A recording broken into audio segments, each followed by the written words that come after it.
बाबा, हाँ जी। त्रेता युग में तो 12 जन्म होता है और ब्रह्मा बाबा ने 13 जन्म कैसे लेंगे?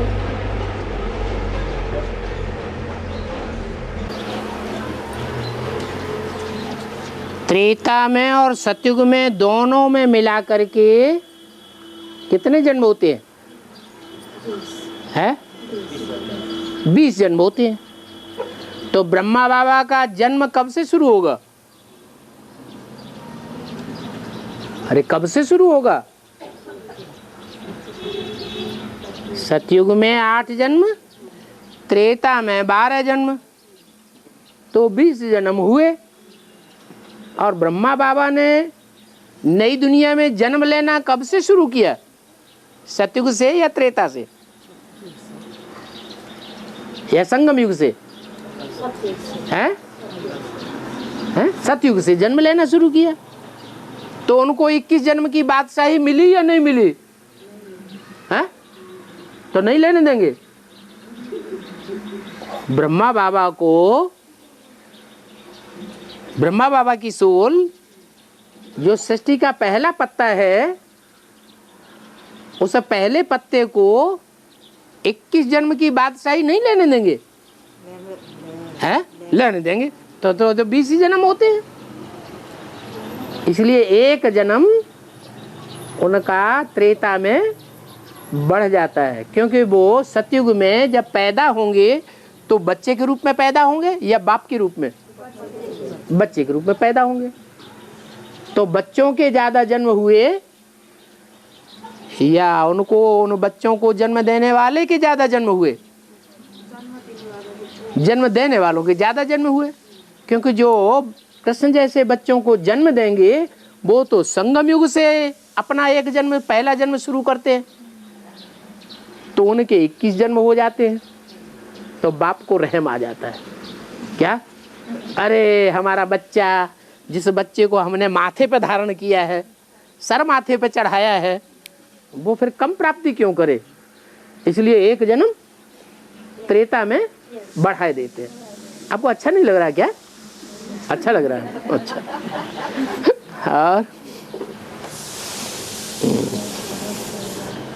और शिव बाप टेम्परेरी रथ में तो वानप्रस्थी अवस्था होने के बाद प्रवेश करते हैं जी। हाँ। और मुकर्रर रथ में पहले ही प्रवेश करते हैं। इस पे मुकर्रर रथ का एडवांस पुरुषार्थ है या बेसिक पुरुषार्थ है? साधारण पुरुषार्थ है या स्पेशल पुरुषार्थ है? स्पेशल पुरुषार्थ है, एडवांस पुरुषार्थ है। तो हद का पुरुषार्थ नहीं है। कैसा पुरुषार्थ है? बेहद का पुरुषार्थ है। क्यों? क्योंकि बाप कहते हैं कि आत्मा रूपी सुई की सारी कट उतरने पर मैं डायरेक्ट आत्माओं का बाप तुम बच्चों को पढ़ाता हूं। तो ब्रह्मा और ब्रह्मा को फॉलो करने वालों को पढ़ाता हूं। दादा लेखराज ब्रह्मा, उनमें भी तो शिव की सोल आई ना, तो बाप के रूप में पढ़ाया या अम्मा के रूप में? अम्मा के रूप में पढ़ाया, बाप के रूप में नहीं पढ़ाया। तो जो बाप का रूप है वो ज्यादा शक्तिशाली या माँ का रूप ज्यादा शक्तिशाली? तो इसलिए बताया कि वहां के 60 वर्ष हद की उम्र के और यहाँ के 6 वर्ष, 69 में शरीर छोड़ा तो 70 से गिनो। 70, 71, 72, 73, 74 और 75। कितने साल हुए? 6 साल हो गए। यहाँ के 6 साल बेहद के, एडवांस के, और बेसिक के जो बच्चों की पढ़ाई है बच्चों की पढ़ाई है या बालिक की पढ़ाई है? हैं? बच्चों की पढ़ाई थी, बेसिक नॉलेज। तो वो बच्चों की पढ़ाई के 60 वर्ष और एडवांस की पढ़ाई के बेहद की पढ़ाई है, इसके 6 वर्ष बराबर हो गए। इसलिए वानप्रस्थ अवस्था कहेंगे या नौजवान अवस्था कहेंगे? जो अनुभव ब्राह्मणों की दुनिया में 60 साल में नहीं लिया जाता है, वो अनुभव जो सूर्यवंशी आत्माएं हैं वो एडवांस में आकर 6 वर्षों में ले लेती हैं। इसलिए बाप दादा कहते हैं तुम बच्चे सबकी वानप्रस्थ अवस्था है। तुम बच्चों की, किसका कहा? सामने वाले बच्चों से तुम कहा जाता है, इनकी नहीं। तुम बच्चों की वानप्रस्थ अवस्था है, उनकी नहीं, दुनिया वालों की। तुम्हारी वानप्रस्थ अवस्था है, तुम सब बच्चों की वानप्रस्थ अवस्था है।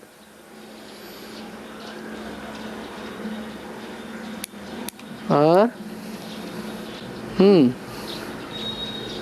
बाबा, भक्ति मार्ग में श्री कृष्ण को परमात्मा मानते हैं। श्री कृष्ण को, हाँ, कृष्ण को परमात्मा, परम ब्रह्म परमात्मा, हाँ, विश्व ब्रह्मांड नायक है, विश्व ब्रह्मांड नायक मानते हैं। ब्रह्मांड ब्रह्मांड नायक नायक मानते हैं भक्ति मार्ग में, हाँ हाँ।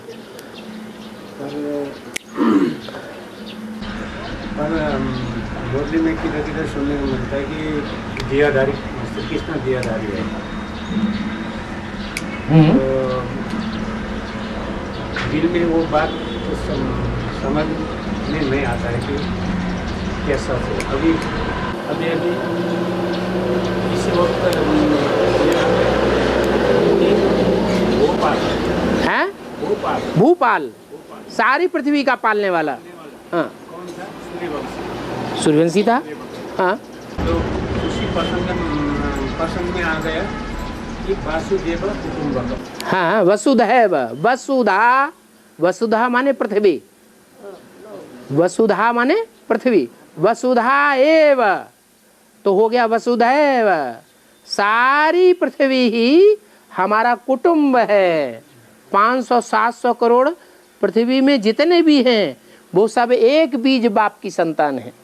तो कृष्ण का जन्म सतयुग में होगा पहले पत्ते के रूप में, या जन्म देने वाला है वो बीज? कृष्ण कब होगा? आप नहीं बोलिए, कृष्ण कब होगा? त्रेता युग में कृष्ण होगा। अरे आप तो शास्त्रों को भी भूल गए। द्वापर के अंत में कृष्ण को दिखाया है। जब द्वापर का अंत हुआ तो महाभारत युद्ध हुआ, और महाभारत युद्ध में कृष्ण को दिखाया है अर्जुन को पढ़ाई पढ़ाते हुए।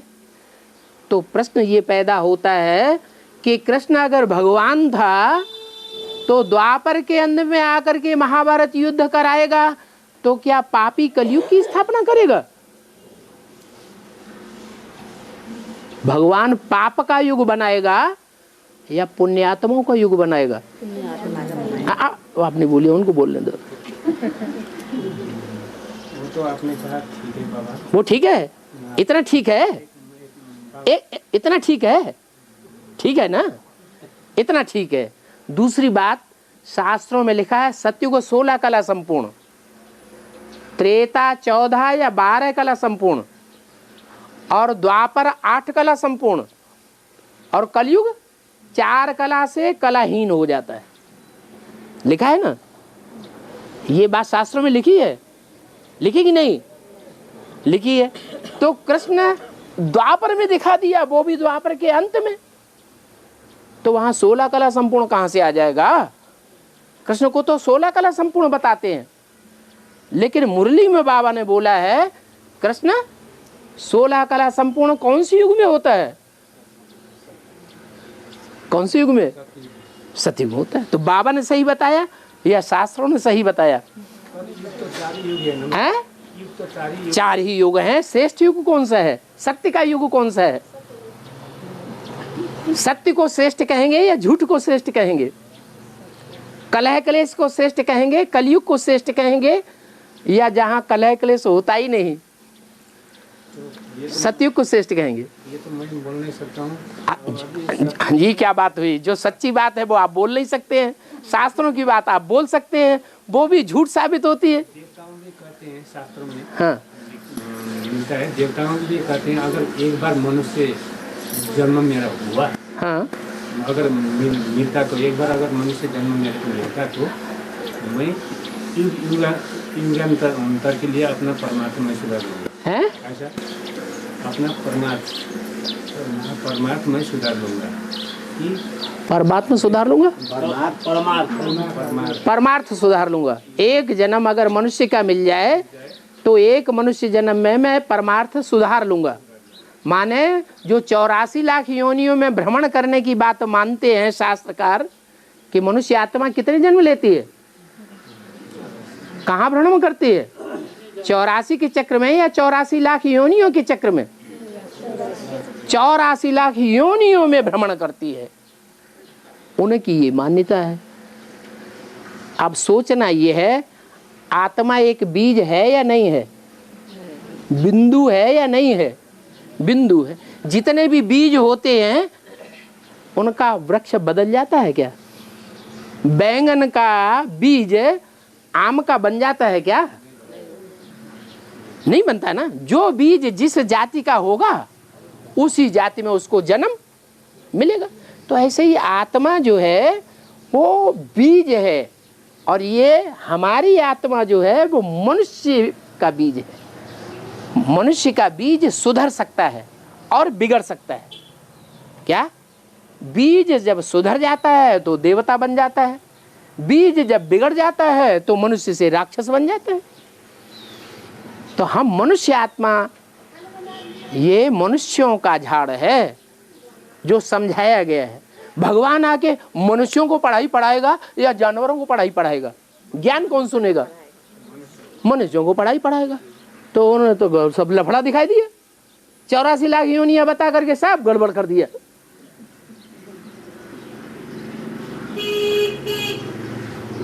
ये जो जितने भी शास्त्र बनाए हुए हैं वो एक के बनाए हुए हैं या अनेकों के बनाए हुए हैं?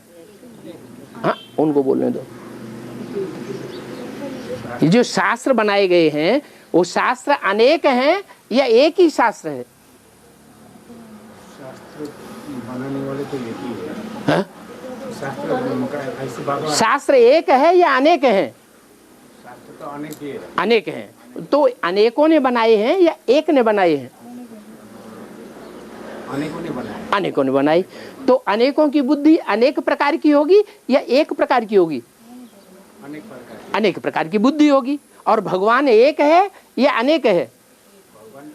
भगवान एक है। तो भगवान आकर के एक ही शास्त्र की रचना करता है, वो है सर्वशास्त्र शिरोमणि गीता। और वो मुख से सुनाता है। कागज पे लिखी हुई जो गीता है वो तो मनुष्यों ने बनाई है, जिसे हम शास्त्र कहते हैं। उसमें कृष्ण का नाम डाल दिया है। वो कृष्ण के द्वारा उन्होंने खुद ही गीता में कहा है मैं अव्यक्त हूँ, मैं निराकार हूँ, मैं निराकारी लोक का रहने वाला हूँ। यद गत्वा न निवर्तन्ते तद धामा परमम मम।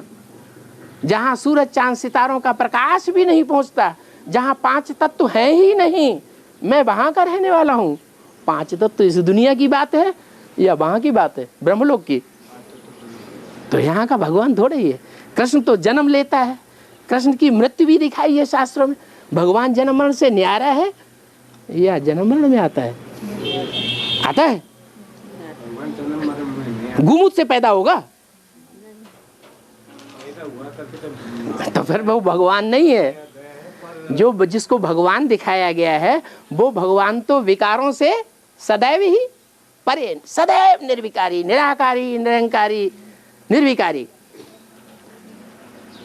उस भगवान को 5 तत्वों में लिप्त न कर दें राम कृष्ण देवताएं हुए हैं, देवताओं को कलाओं में बांधा जाता है। भगवान तो ज्ञान सूर्य है, क्या उसको कलाओं में नहीं बांधा जाता। राम को 14 कला संपूर्ण कहेंगे, परशुराम को 4 कला संपूर्ण बताया है, कृष्ण को 16 कला संपूर्ण बताया है, नारायण को 16 कला संपूर्ण बताया है। ये कलाओं में बांधा गया है। भगवान बंधता है क्या है? उसके गुण सागर हैं या गुणों में बंधा हुआ है? अपने धर्मशास्त्र है? हमारा जो धर्मशास्त्र है, धर्मशास्त्र हमारा धर्मशास्त्र जिसे आप कहते हैं वो हिंदुओं का धर्मशास्त्र है या सनातन धर्मशास्त्र है? जो कहते हैं हमारा धर्मशास्त्र, वो ये भी नहीं जानते कि हमारे धर्म की स्थापना किसने की, कब की, और हमारा धर्म ग्रंथ कौन सा है वो भी नहीं जानते। तो उनको ये कहने का हक ही नहीं है। वो जानते ही नहीं, अपने धर्म को नहीं जानते, अपने धर्म पिता को नहीं जानते, तो उनको हक ही नहीं है कि हमारा धर्म कौन सा है। भूल गए, इतना पुराना है। हमारा धर्म तो सनातन धर्म है। सनातन धर्म है तो सनातन धर्म का पिता भी तो कोई होगा। सनातन धर्म में सनातन धर्म का पिता कौन है? सनातन धर्म अच्छा, बौद्धियों का पिता है बुद्ध, इस्लामियों का पिता है इब्राहिम, मुसलमानों का पिता है मोहम्मद, हाँ, सिखों का पिता है ना, सिखों का पिता गुरु नानक है ना। सब धर्मों का पिता है, सब धर्मों का धर्म शास्त्र है। और हिंदू इतने बोगस कि अपने धर्म का नाम ही भूल गए, कह दिया हिंदू। अरे हिंदुस्तान देश के नाम पर कहीं धर्म का नाम होता है? अरब देश के नाम पर कहीं धर्म का नाम होता है? चीन जापान के नाम पर कहीं धर्म का नाम होता है?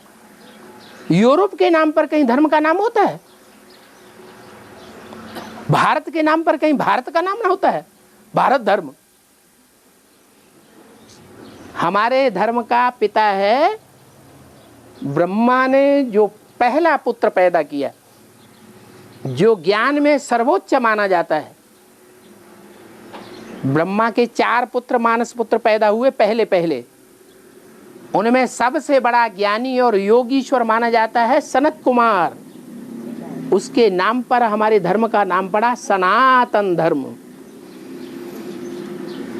हमको भगवान सच्चा सच्चा बता रहा है, उसकी बात हम ध्यान नहीं देते, और जो मनुष्यों ने बताया उसको हम ढोल पीट रहे हैं। ये हमारे शास्त्र, हमारे शास्त्र, हमारे शास्त्र कहाँ हैं? ये तो विकारी मनुष्यों के शास्त्र हैं। मनुष्य विकारी होता है, कामी क्रोधी लोभी मोही अहंकारी होता है। विकारी मनुष्यों ने जो कुछ बनाया वो सब विकार के गर्त में गिराने वाला बनाया। 2500 साल से ये भक्ति मार्ग, शास्त्रों का मार्ग चलता चला आ रहा है। गुरुओं ने कितनी शिक्षाएं दी हैं बैठ करके, मनुष्य गुरुओं ने। सृष्टि नीचे गिरी है, मेंटलिटी नीचे गिरी है या ऊपर उठी है? तो हम नहीं जानते। ये आप नहीं जानते कि आपके अंदर मनुष्य सृष्टि में हजारों वर्षों से काम क्रोध लोभ मोह अहंकार बढ़ता जा रहा है, घटता जा रहा है? बढ़ता जा रहा है। तो मेंटलिटी नीचे गिर रही है, ऊपर उठ रही है? बढ़ता जा रहा है। ये बढ़ता जा रहा है ना। मनुष्य जो है मन से, तन से, धन से, हर प्रकार से नीचे गिर रहा है। मनुष्य में वैमनस्य बढ़ रहा है, घट रहा है। भक्ति करने वाला भक्त और तप करने वाला तपस्वी ऊपर जा रहा है, मरने के बाद ऊपर जा रहा है। वो तपस्वी ऊपर जाने वाला कोई देखा? तुम जब तुमने देखा ही नहीं तो बोलते क्यों हो? बस शास्त्रकारों ने कह दिया, गुरुओं ने कह दिया, सतवचन महाराज, ये कोई बात हुई? कब तक ऐसे करते रहेंगे? इसलिए ये अंधश्रद्धा का मार्ग है। भक्ति है अंधश्रद्धा। भागते रहो, भागते रहो। भक्ति माने भागना, इसके पीछे भागना, उसके पीछे। ये गुरु पकड़ा, देखा कि झूठा है, छोड़ दिया। दूसरा गुरु पकड़ा, उसको भी छोड़ा। उस गुरु को पकड़ा, उसको भी पकड़ा। उस गुरु ने कहा बद्रीनाथ जाओ, वहां गए, उसने कहा वहां से प्राप्ति नहीं हुई, अच्छा केदारनाथ जाओ, वहां भागे, अच्छा नहीं रामेश्वरनाथ मंदिर जाओ, अच्छा वहां भागे, तीर्थों में जाओ, मंदिरों में जाओ, मस्जिदों में जाओ, ठिकानों में जाओ, कहाँ कहाँ भटकते फिरे। भक्ति माने भागना, बुद्धि एक जगह टिकती नहीं। अभी जब से आपने जन्म लिया, ये ज्ञान लेने से पहले तक आपकी बुद्धि को ठिकाना मिला? भागती रही ना बुद्धि। तो वो भक्ति मार्ग अच्छा जिसमें बुद्धि को ठिकाना नहीं मिलता। और अभी आपको ज्ञान मिल गया, बुद्धि को ठिकाना मिल गया, और आपकी बुद्धि समझ रही है कि मैं आत्मा ज्योति बिंदु, ये ज्योति बिंदु और इन सब का बाप ज्योति बिंदु। इतना बढ़िया ठिकाना आपको मिला, और अभी भी आपको प्रश्न पैदा हो रहा है इसमें कि ये भगवान नहीं है। क्यों भाग रहे हो? क्यों भाग रहे हो? क्यों भाग रहे हो? हाँ, तो गुरु को छोड़ करके, जिन गुरुओं को छोड़ करके आए वो गुमूत से पैदा हुए या निर्विकार से पैदा हुए? इतना गुमूत अच्छा लगता है। अरे ये हमारा भगवान जिसको हम बाप बनाए बैठे हैं वो कौन है? सदैव निर्विकार है, सदैव निराकारी है, निरहंकारी है। ऐसे श्रेष्ठ गुरु को छोड़ के बुद्धि क्यों भटकती है? वो गर्भ में प्रवेश नहीं करता, गुमूत से जन्म नहीं लेता, वो प्रवेश करता है। ये दिव्य जन्म है। गीता में शब्द भी आया प्रवेश तुम, मैं प्रवेश करने योग्य हूं। ये दिव्य जन्म है उनका। ऐसा दिव्य जन्म लेने वाले सदगुरु को छोड़ करके हम किन गुरुओं के चक्कर में फंसे हुए हैं? ये सब झूठे हैं, ये खुद भगवान को नहीं जानते। ढूंढते रहे, नहीं कहीं देखा, नहीं कहीं पहचाना। जब नहीं पहचाना कहीं तो कह दिया सर्वव्यापी है, मेरे में, तेरे में, कण कण में। कितना बुद्धि को भरमाए दिया, भटकाए दिया है। यदि अच्छा एक बात बताओ, सारी बातें छोड़ दो, सर्वव्यापी कहने में आपकी मन बुद्धि को ज्यादा ठिकाना मिलता है, फायदा मिलता है, या एक व्यापी समझने से ज्यादा अच्छा ठिकाना मिलेगा? अच्छा तो एक व्यापी समझने लगता है, मिलता है। ये भी मानते हो? अपने कर्मों का, पाप कर्मों का लेखा जोखा कौन रखता है? आत्मा। पाप पुण्य का लेखा जोखा आत्मा, आत्मा स्वयं ही अपना मित्र है, स्वयं ही अपना शत्रु है। आत्मा ऐसा रिकॉर्ड है कि जैसा कर्म हम करेंगे वैसा संस्कार आत्मा में भर जाएगा। भगवान कुछ नहीं करता, वो तो अकर्ता है। वो तो सिर्फ आकर के ज्ञान देता है, बस करो न करो ये आपका काम। भगवान तो अकर्ता है, कर्ता धर्ता आप हैं। पर गीता में तो लिखा है, फिर गीता में लिखा है, जिस गीता में लिखा है वो मनुष्यों की बनाई हुई है या भगवान की बनाई हुई है? भगवान बैठ के लिखता है, धर्म पिताओं ने बैठ करके लिखा, मोहम्मद ने कुरान लिखी, गुरु नानक ने गुरु ग्रंथ साहब लिखा। लिखा या मुख से बोला? क्या किया है? मुंह से बोला। भगवान भी आकर के मुख से बोलता है, लिखता नहीं है। क्यों नहीं बुद्धि में बैठता?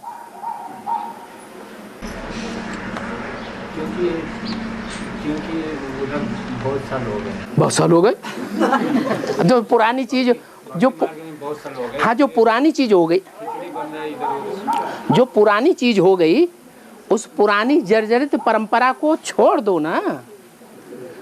भगवान आएगा कुछ नया सिखाएगा या पुरानी ही बातें चलाएगा? है, नई दुनिया बनाएगा तो नया ज्ञान सुनाएगा ना, नई परंपराएं चलाएगा। कृष्ण को लेके भाई साहब कृष्ण को लेके उसको अभी कलयुग का अंतिम में उनको भगवान मान रहा है, इसलिए कि आपको गौरांग महाप्रभु 500 साल पहले कलकत्ता में जन्म लेके उनने इतना बड़ा उनको बना दिया। किसको? कृष्ण को। हाँ। गौरांग महाप्रभु ने बनाया था होगा। हाँ, हाँ। तो अभी देखिए, अभी यहाँ पर हम लोग सुन रहे हैं, देख रहे हैं, राम नाम सत्य है, हाँ। कृष्ण का नाम तो सत्य नहीं है। नहीं है। अभी तो कृष्ण हाँ नाम बोलते सत्य है ही भक्ति नहीं। मार्ग में भी नहीं बोलते। भक्ति मार्ग में भी नहीं। हाँ। ये पूछेगा। और मरेंगे। ज्ञान में तो दूसरा ही रास्ता एकदम आपका गीता ज्ञान तो स्वयं पता चल गया। अब तो जब मरेंगे तो अंत में यही कहेंगे राम नाम सत्य है। अब ये सारी सृष्टि जब मरेगी तो भी कौन सत्य होगा? राम नाम सत्य होगा। कृष्ण का नाम सत्य कहीं है ही नहीं। ये अंत समय का गायन है। अभी सृष्टि खलास होने वाली है। हर हर बम बम, ये बम छूटने वाले हैं। सृष्टि खलास होने वाली है। इसका निमित्त कौन है? राम वाली आत्मा निमित्त है। वो राम वाली आत्मा ही हर हर बम बम का नारा लगवाती है।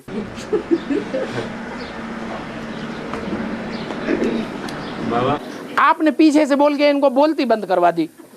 हेलो बोलने दो, पूरा समझने दो ना। हाँ बोलो। बाबा मैं तो जस्ती बोला, हैं? जस्ती प्रश्न पूछा, जस्ती बोला। नहीं नहीं कोई बात नहीं।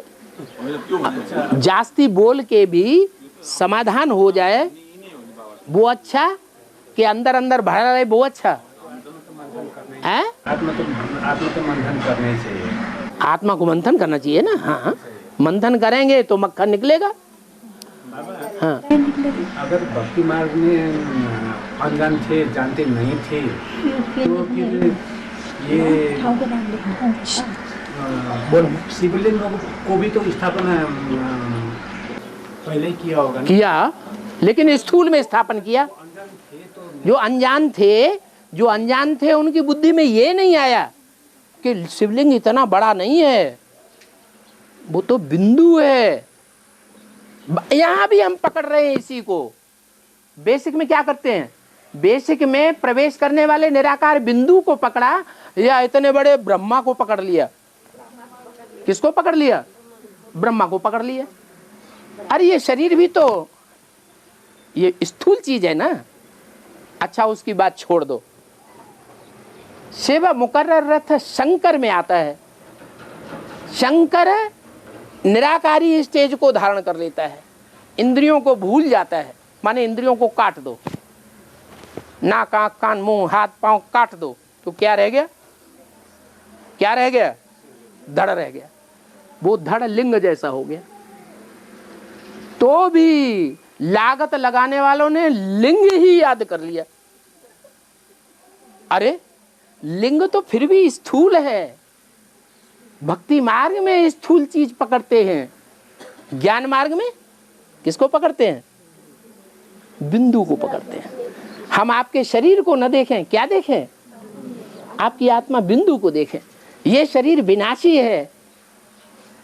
ये लिंग जो प्रजापिता की पहचान है, प्रजापिता का सिंबल है, वो विनाशी शरीर है। विनाशी है या अविनाशी है? वो प्रजापिता का शरीर है। 5000 साल शरीर तो नहीं रहता। आत्मा रहेगी इस सृष्टि रूपी रंगमंच पर, शरीर नहीं रहेगा। तो विनाशी चीज को भक्ति मार्ग में पकड़ लिया, लिंग को पकड़ लिया। ये गलती हुई कि नहीं? ये गलती हो गई। हाँ उसमें थोड़ा सा विचार आया भी, शुरुआत में थोड़ा सा विचार आया, तो जिसको विचार आया उसने हीरा रख दिया लिंग में। क्या रख दिया? हीरा रख दिया। हीरे को मुसलमान आकर के तोड़ के ले गया। तो विदेशियों ने हमारी बुद्धि को भ्रष्ट किया है। नहीं तो हम तो हीरे को ही याद करने वाले थे। द्वापर के आदि में, द्वापर में भले द्वैतवादी सृष्टि होती है, अद्वैत देवताओं की सृष्टि नहीं होती है, लेकिन द्वैतवादी कही इसलिए जाती है कि दूसरे धर्म वाले आकर के हमारी मति को भ्रम कर देते हैं। वो हीरा तोड़ के ले गया, बस हमारी बुद्धि में बैठ गया वो लिंग। नहीं तो शास्त्रों में ये भी जिक्र आया है कि लिंग जो है कितने कितने प्रकार का होता है। स्वर्णलिंग, रजतलिंग, ताम्रलिंग, लौहलिंग, पत्थरलिंग। हीरे के लिंग को भूल गए, अवेलेबल भी नहीं है। हीरा किसी के हाथ ही नहीं लगता। जैसे रुद्राक्ष के मणकों के लिए प्रसिद्ध है, अनेक मुख वाले रुद्राक्ष बहुत मिल जाएंगे और एक मुख वाला मिलेगा ही नहीं। अगर मिलेगा भी तो वो भी डुप्लीकेट। साधु संत महात्माएं एक मुख वाला रुद्राक्ष लिए लिए फिरते रहते हैं, लोगों को दिखाते हैं, अपने चेलों को, देखो हमारे पास है। लेकिन वास्तव में वो भी डुप्लीकेट होता है, असली नहीं होता। बाबा जब ज्योति बिंदु शिव प्रवेश होते हैं ना मुख रथ में, तब देखने वाला को और प्रवेश होने वाला को पता चलता है कि नहीं? मुरली में बाबा ने इसका जवाब दे दिया है। मैं जब आता हूं तो किसी को पता चलता है? मैं जब जाता हूं तो किसी को पता चलता है? न मेरे आने का पता चलता, न मेरे जाने का पता चलता। फिर बोला इस ब्रह्मा को पता चलता है? नहीं, इस ब्रह्मा को भी पता नहीं चलता कि मैं कब प्रवेश करता हूं, कब चला जाता हूं। तो जैसे एक ब्रह्मा में आने का जाने का पता नहीं चलता, वैसे ब्रह्मा तो कई हैं, 5 हैं ब्रह्मा, पंचानन कहा जाता है। तो जिसमें भी आता है, जिसमें भी जाता है, आने जाने का उसको पता चलता ही नहीं। शिव कब आता है, कब जाता है, वो पता ही नहीं चलता किसी को। और शिव समान जो स्टेज धारण करता है, कौन? शंकर। उसका भी प्रैक्टिकल जीवन में भी यही हाल होता है। वो कब आता है और कब चला जाता है, किसी को पता ही नहीं पड़ता। क्योंकि शंकर भी शिव समान बन जाता है। वो प्रैक्टिकल है, क्योंकि प्रैक्टिकल में शरीर है। वो निराकार ज्योति बिंदु को अपना प्रैक्टिकल शरीर नहीं है, उसको अपना शरीर है नहीं है, तो उसका पता नहीं चलता। इसका नहीं, जो हम देखते हैं इस रथ में प्रवेश होता है ना, वो रथ वाला को पता चलता है। बाबा ने तो बोल दिया इस ब्रह्मा को पता चलता है, नहीं इनको भी पता नहीं चलता। तो मुरली की बात नहीं मानेंगे फिर? हाँ, गुलजार दादी में आते हैं, पता चलता है कि नहीं? हाँ, बड़ी बड़ी आंखें हो जाती हैं, लाल लाल चेहरा हो जाता है, पता चल जाता है कि नहीं? भूत प्रेत किसी में भी प्रवेश करता है तो पता चल जाता है कि नहीं? आंखों से ही पता चल जाता है कि हाँ कोई आत्मा ने प्रवेश किया। शिव का तो दिव्य जन्म है। क्यों दिव्य जन्म है? क्योंकि शिव का कोई कर्मों का बोझ नहीं है। शिव ऐसे कोई कर्म ही नहीं करता जो उसको सूक्ष्म शरीर में बंधना पड़े। हम आत्माएं ऐसे ऐसे कर्म करती हैं, दुष्ट कर्म, कि हमको सूक्ष्म शरीर में बंधना पड़ सकता है। वो सूक्ष्म शरीर में ताकत ज्यादा होती है। ज्यादा ताकत सूक्ष्म में होती है, स्थूल में? सूक्ष्म में ज्यादा ताकत होती है। अणु है, अणु बम, एटम बम, कितनी ताकत है, सारी दुनिया को भस्म कर देगा। तो ब्रह्मा की सोल सूक्ष्म शरीर धारण करने वाली को ताकत है, वो प्रवेश करती है तो गुलजार दादी अपने को ही भूल जाती है। उनको अपने स्वरूप की याद नहीं रहती, इतना दबाव पड़ता है, बोझ पड़ता है। उनका चेहरा मोहरा सारा बदल जाता है, पता लग जाता है कि सोल ने प्रवेश किया। शिव तो हल्का फुल्का है, हम हल्के फुल्के नहीं रह पाते। थोड़ी देर याद करेंगे, आत्मिक स्थिति में रहेंगे, थोड़ा हल्कापन आएगा, फिर भूल जाते हैं, फिर देवान आ जाता है। कर्मों का बोझ हमको दबाए लेता है, हम भारी हो जाते हैं।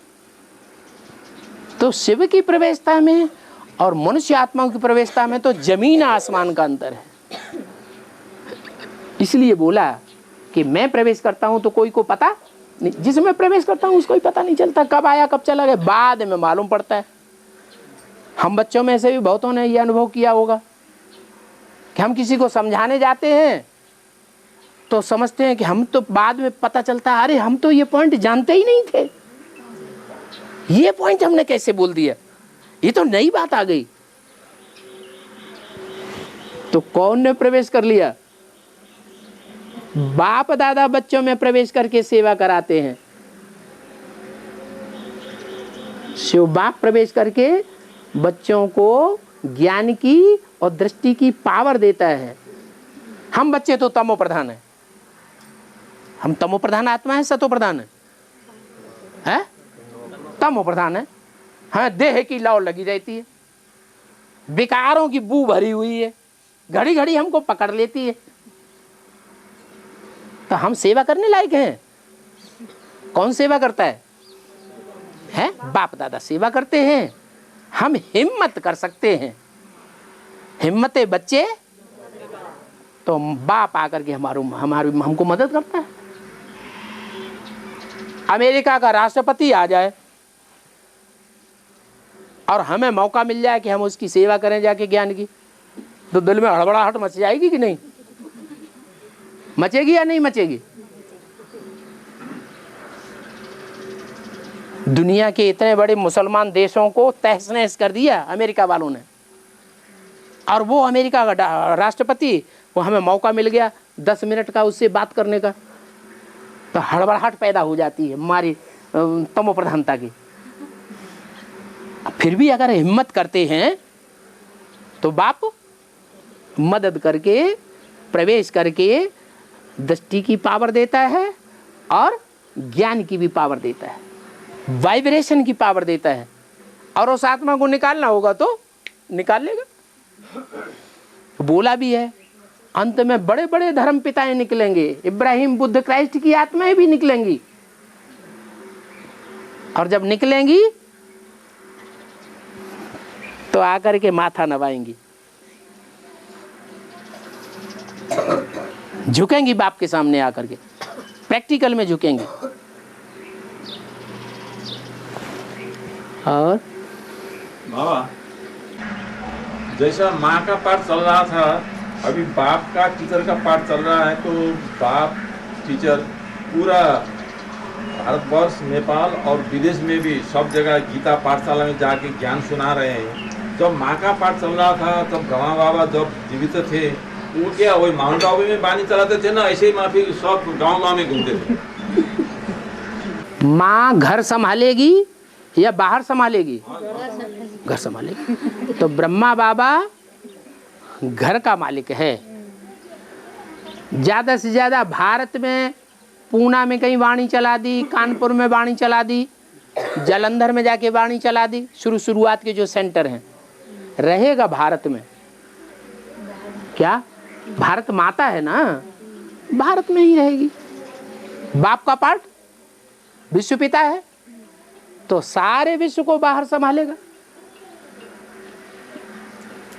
और बाबा ये 16 कला 14 कला गाए जाते हैं ना, इसको हम आज में नंबर 1 कला, ये 2 कला ये बोल के देखा या गिना जा सकता है उस कला? ये जो नहीं जानते हैं वो इस तरह की बातें करते हैं, जो तालमेल नहीं बिठा पाते हैं। उदाहरण का 16 कला और कलाहीन, ये चंद्रमा की कलाएं दिखाई जाती हैं। तो चंद्रमा को जब 16 कला संपूर्ण बोलते हैं और प्रतिपदा के दिन कलाहीन बोलते हैं, द्विज के दिन थोड़ी सी उसमें लीक आती है रोशनी की, तो क्या कोई अलग अलग कलाएं होती हैं या रोशनी का मेजरमेंट है? रोशनी का मेजरमेंट है, 1 कला 2 कला 16 कला। जो नहीं इस बात को जानते हैं, उदाहरण को कैसे ग्रास्प किया जाता है, कैसे उसका अर्थ किया जाता है, वो फिर उन्होंने बेसिक वालों ने, बच्चे हैं ना, बच्चा बुद्धि, तो उन्होंने नाचने की कला, संगीत गाने की कला, ये कला वो कला, ऐसे 16 कलाएं गिना दी। अब ऐसे नहीं है, ये तो आत्मा की मेजरमेंट है, शक्ति का, रोशनी का, जिसमें जितनी ज्ञान की ज़्यादा रोशनी होगी उसमें उतनी ही ज़्यादा प्योरिटी आवेगी। और जिसमें जितनी ज़्यादा प्योरिटी आवेगी उसकी उतनी ही बड़ी कलाएं कही जाएंगी।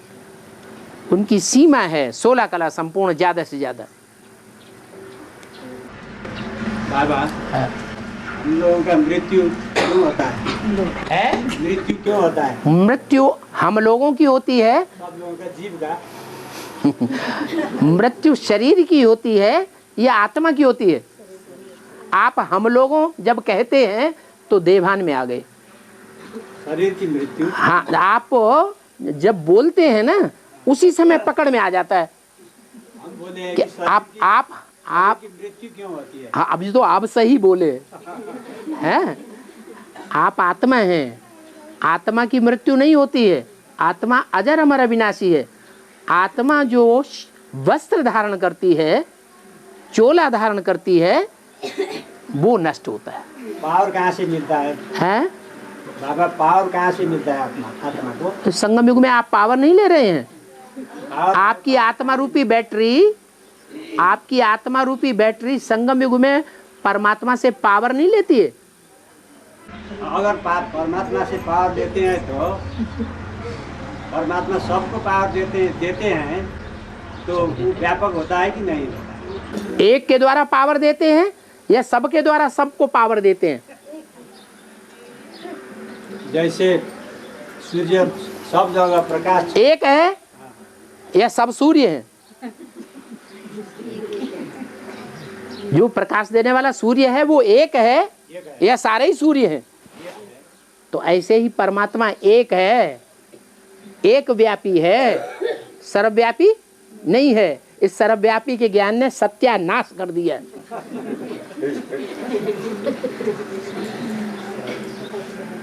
कुत्ते बिल्ले में भी ठोक दिया होता तो भी ठीक, वो भी तो आत्माएं हैं। कण कण में डाल दिया, मिट्टी में मिला दिया भगवान को, तो भी भगवान आकर के कल्याण करता है। और बाबा, वो बर्मा बाबा का हाथ में वो शास्त्र दिखाते हैं। हाँ हाँ, वो क्यों दिखाते हैं? ब्रह्मा बाबा के हाथ में शास्त्र इसीलिए दिखाते हैं कि यादगार बनी रहे भक्ति मार्ग में। कि रावण के हाथों में भी शास्त्र दिखाते हैं, दिखाते कि नहीं है? तो रावण दुनिया का सबसे बड़ा देहधारी धर्मगुरु है या नहीं? बोलो, है? सबसे बड़ा देहधारी धर्मगुरु है। इसलिए रावण की दुनिया में कोई पूजा नहीं करता, रावण का मंदिर कोई नहीं बनाता, रावण की मूर्ति बनाता नहीं है कोई, मंदिर के बना करके पूजा नहीं करता है। रावण की कोई पूजा नहीं करता, रावण को कोई पसंद नहीं करता।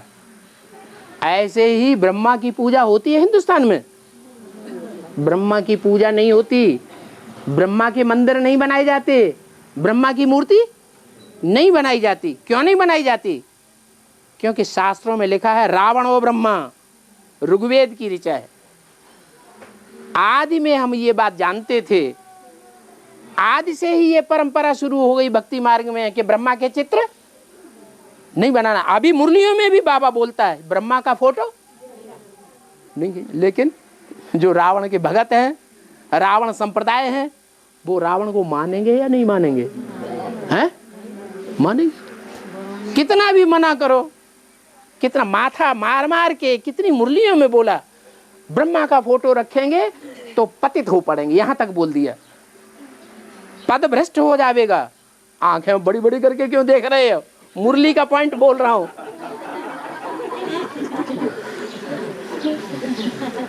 ये मुरली का पॉइंट है, माउंट आबू की छपी हुई मुरली का, कि ब्रह्मा का फोटो नहीं रखना है।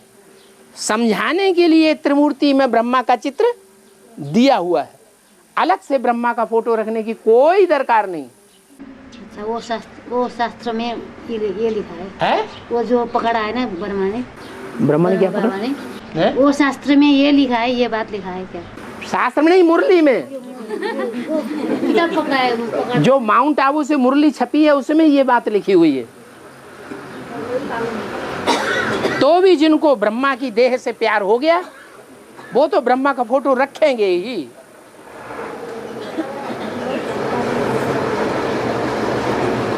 अब कोई समझाने जाए तो लड़ाई लड़ने के लिए तैयार। देख भी रहे हैं कि हाँ दुर्गति हो रही है, जवाब भी नहीं आ रहा है बातों का। इतने अंदर से शर्मसार हैं कि ज्ञान की बातें किसी से करने में शर्माते हैं, आंख नहीं मिला सकते, मुंह चुरा के भाग जाएंगे। इतना अहंकार अंदर से भरा हुआ है किसकी औलाद? राम की औलाद है, रावण की औलाद है।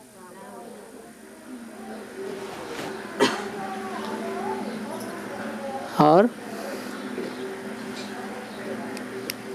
बाबा, हाँ, जो ज्ञान, ये जो अभी ये जो ज्ञान में हम लोग चल रहे हैं, ज्ञान सुन के जिसने पढ़ाया वो सुन के भट्टी करके आए, जितना भी अभी सब ज्ञान सुन रहे हैं, ये सब क्या बाबा सूर्यवंशी है? इसमें हर प्रकार के बीज हैं। सन्मुख बैठे होने का मतलब ये नहीं है कि सन्मुख हैं, अंदर से विपरीत संकल्प चल रहे हैं तो सन्मुख हैं या विमुख हैं? क्या है? अरे बोलते क्यों नहीं? हाँ, सबको सुनाई दे, ऐसे बोलो। सुना दे, हम जोर से बोलते हैं। हाँ, जोर से बोलो, धड़ाके से बोलो। सच्ची बात, सत्य की स्थापन करना है तो अंदर ही अंदर क्यों रहे, सबको पता चले। अंदर से अगर विमुख हैं तो विमुख हैं, और बाहर से सत्यवचन महाराज ठीक कहा आपने, बढ़िया बात कही, और अंदर से खोट भरी हुई है तो उनको सन्मुख नहीं कहेंगे, वो जरूर दूसरे धर्म में कन्वर्ट होने वाली आत्माएं हैं, बाप के बच्चे नहीं हैं। जो बाप के बच्चे होंगे उनमें बाप का खून होगा या दूसरे धर्म पिता का खून होगा? खून माने संकल्पों का खून। कौन सा खून? संकल्प। बाप समान संकल्प है तो मन मना भव है। मेरे मन में समा जा, मन में संकल्प चलते हैं, जो मेरे अंदर संकल्प चल रहे हैं वो ही तेरे अंदर संकल्प हों। अगर विपरीत संकल्प चलता है, उसको रोकना चाहते हैं तो भी नहीं रुकता है, तो जरूर रावण का प्रभाव है। जैसे बच्चा पैदा होता है ना, तो एक माँ का, असली माँ का बच्चा होता है, एक बच्चा होता है असली माँ का नहीं होता है, कहीं रंडिया से पैदा हो गया। बाप तो वही है, लेकिन पैदा किससे हुआ? रंडिया से पैदा हुआ। उस बच्चे से पूछा जाता है तुम्हारा बाप कौन? तो ऐसे ही यहां भी है, वो संकल्पों का खून दूसरे का भरा हुआ है। वो बाप का वारसदार बनने काबिल नहीं है बच्चा। बाप एक तरफ जाएगा, बच्चा दूसरी तरफ जाएगा। और आज घर घर में ऐसी औलादें पैदा हो रही है।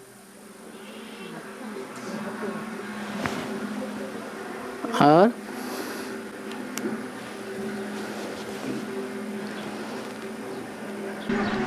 बाबा, हाँ, मैंने पूछा कि आपने बोला कि समाधान फिर भी एक बात और कहाँ कह रहे हैं कि आप अपने अंदर आंट रखो। शास्त्र की बात पूछता हूँ। हाँ, मैं हिंदू, एक हिंदू ब्राह्मण के कुल में पैदावार ब्राह्मण के संतान हूँ, और मैंने बचपन से वैष्णव धर्म स्वीकार किया था।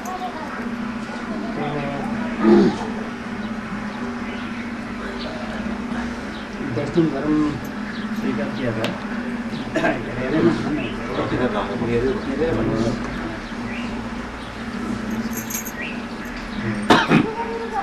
स्वीकार किया हूँ।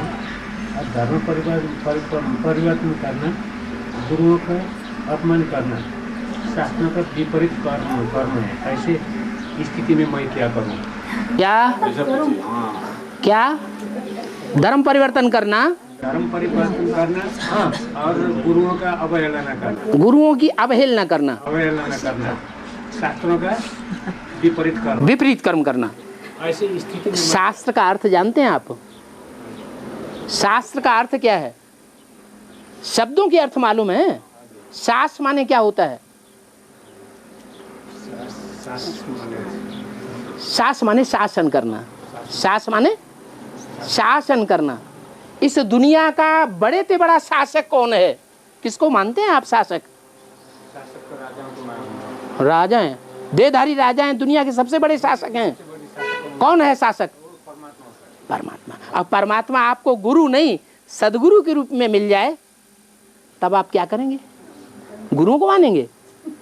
सदगुरु के रूप में परमात्मा अगर मिल जाए तो गुरुओं को छोड़ेंगे और गुरु आपको उल्टे रास्ते पर ले जा रहे हैं। गुरु कहेंगे ये भगवान नहीं है, ये सदगुरु नहीं है, हमारे पांव पूजो, हमारे पांव धो पियो। अगर आपको सदगुरु मिल जाए तो आप गुरुओं की मत पे चलेंगे, गुरुओं की बात मानेंगे, या भगवान की अवहेलना करेंगे या गुरुओं की अवहेलना करेंगे?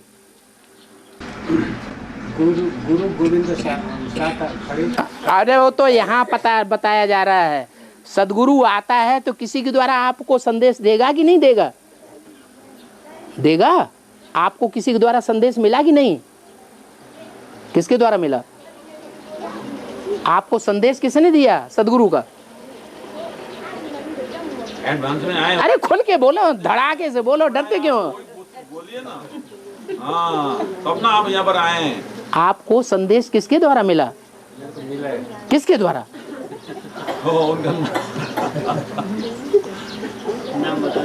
अरे किसके द्वारा मिला?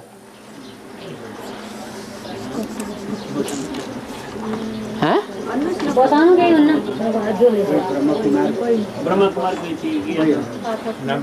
हैं? नवीन भाई के द्वारा मिला। अब नवीन भाई की आप अवहेलना करेंगे या उनकी कदर करेंगे? हैं? अच्छा इनकी सही। नवीन चलो पंगा ले लो। ओ कुश्ती लड़ते हैं ना तो पैंतरा बदल देते हैं, पैंतरा बदल की बात करो। इन्होंने दिया आपको संदेश, तो इनकी आप अवहेलना करेंगे या इनकी कदर करेंगे? कदर करेंगे। तो गुरु और गोविंद दोनों खड़े, काके लागू किसको सर झुकाएंगे? पहले किसको सर झुकाएंगे? इसने संदेश दिया ना, ये आपका बाप हुआ ना, आपको जन्म देने वाला यही हुआ ना। बीज बोने वाला कौन हुआ? आपके अंदर ज्ञान बीज बोने वाला ये हुआ ना, तो इसकी कदर नहीं करना। गुरु ने उल्टा उठा लिया। न तो वो गुरु सदगुरु को जानते हैं न मानते हैं। जब जानते ही नहीं तो मानेंगे कहां से? उन्होंने साहब की बुद्धि को भरमाई दिया। गुरु गोविंद जाओ खड़े, काके लागू पाए, जिनको गुरु बना लिया उनके पांव लागू। अरे वहां की बात नहीं है, भक्ति मार्ग में सब उल्टा पलटा कर दिया। तो शास्त्र जो है वो शास शब्द से बनता है। शासन करने वाला है शास्त्र, माने विधान। अपने देश का संविधान है ना, उस विधान के ऊपर सबको चलना पड़े कि नहीं चलना पड़े? संविधान के अनुकूल चलना पड़ता है ना। तो हमारे भारत देश का संविधान है, ऊंचे से ऊंचा शास्त्र है गीता। और गीता मनुष्यों की गाई हुई गीता नहीं, वो लिखी हुई गीता कागज के पत्तों वाली नहीं। भगवान ने डायरेक्ट मुख से जो बोली, सदमुख, सतमुख, सदगुरु कहते हैं उसको। सदगुरु साकार होता है या निराकार होता है? सदगुरु साकार ही होता है। तो जिस सदगुरु के द्वारा भगवान ने वो गीता बोली है, जिसे गीता ज्ञानामृत कहा जाता है, उस गुरु की बात है, उस शास्त्र की बात है। वो सर्वशास्त्र शिरोमणि है, जिस सदगुरु के मुख से बोली गई है। वो गीता माता है और वो गीता पति है। इस समय गीता पति भी मौजूद है और गीता माता भी मौजूद है। गीता पति भगवान उस गीता माता की महिमा कर रहा है, जिस गीता माता के हम सब बच्चे हैं। यहाँ जितने भी बैठे हुए हैं सभी मिनिमम में जितने भी बैठे हुए हैं, सभी गीता पाठशालाओं में, ऑल इंडिया में जितने भी बैठे हुए हैं, विदेशों में जितने भी बैठे हुए हैं, वो कौन सी माता की संतान है? कौन सी माता ने पहले कदम बढ़ाया और बाप की बनी? चैतन्य है या कोई जड़ है, कागज की पत्ते की है? कौन है? कोई चैतन्य है। कोई चैतन्य है ना। उसने कदम बढ़ाया, बाप की बनी, बाप ने उसको अपनी रचना बनाया, तब हम इतने सब बैठे हुए। तो गीता की महिमा सबसे भारी है, भगवान ने उसकी महिमा की है, वो सर्वशास्त्र शिरोमणि है। उसको फॉलो करके फिर दूसरे दूसरे धर्म पिताएं निकलेंगे, वो अपनी अपनी बात उसमें मिक्स करेंगे। वो भी यहां बैठे हुए हैं।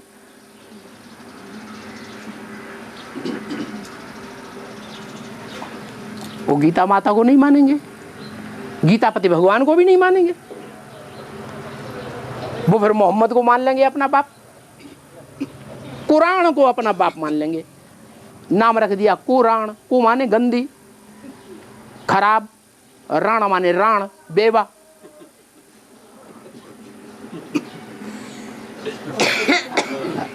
कुरान कैसी होती है? एक बार शादी कर ली, पति मर गया, दूसरी शादी कर ली, उसको अच्छी राण कहा जाता है, अच्छी विधवा कहा जाता है, अच्छी विडो कहा जाता है, या खराब कहा जाता है? तो ऐसे को फॉलो कर लिया। वो तो पालना भी ऐसी ही देगी फिर। तो वो सब भक्ति मार्ग में हिंदू, मुसलमान, सिख, ईसाइयों ने जो शास्त्र बना बना के रखे हुए हैं, वो स्थूल शास्त्र हैं। भगवान ने आकर के जो बनाया वो सब चैतन्य की रचना की है। श्रेष्ठ में श्रेष्ठ शास्त्र भगवान का गाया हुआ है वो श्रीमद् भगवत गीता, सब शास्त्रों का माई बाप है। वो दूसरे दूसरे धर्मशास्त्र भी यहीं से निकलेंगे। क्या? इसलिए 9 देवियां गाई हुई हैं, वो सब शास्त्र हैं, सब शासन करने वाली हैं अपने अपने घरों में। इस्लामी घर, इस्लामियों का परिवार, उनके घर को पालने करने वाली कोई अम्मा होगी बड़ी सी बड़ी कि नहीं? क्रिश्चियंस में भी कोई बड़ी से बड़ी अम्मा होगी ना। उसका नाम भक्ति मार्ग में रखे बाइबल। किसका बल? बाई जी का बल, बाबा का बल नहीं, बाई जी का बल।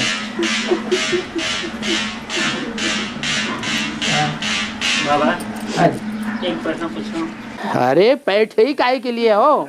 टाइम है बाबा, टाइम। मूर्ति का चित्र में बाबा लिहराज जी का चित्र दिया हुआ है, उसमें इसमें के दाढ़ी वाला, मुच्छे वाला जो सृष्टिकर्ता ब्रह्मा जी जो माना जाता था, उसका चित्र नहीं, क्यों नहीं? किसका चित्र नहीं रखा गया? दाढ़ी वाला, मुच्छा वाला जो पहले का सृष्टिकर्ता ब्रह्मा जी जो माना जाता था, हाँ?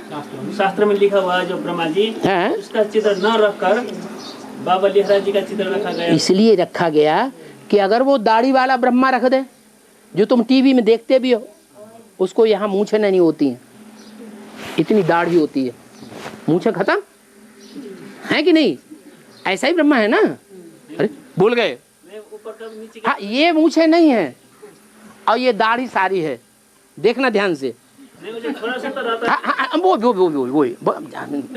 वो सेविंग नहीं कर पाई तो थोड़ा सा रह गया। तो आजकल मुसलमानों के जो गुरु होते हैं, हाजी जी लोग, वो भी ऐसी दाढ़ी रखते हुए देखते हैं।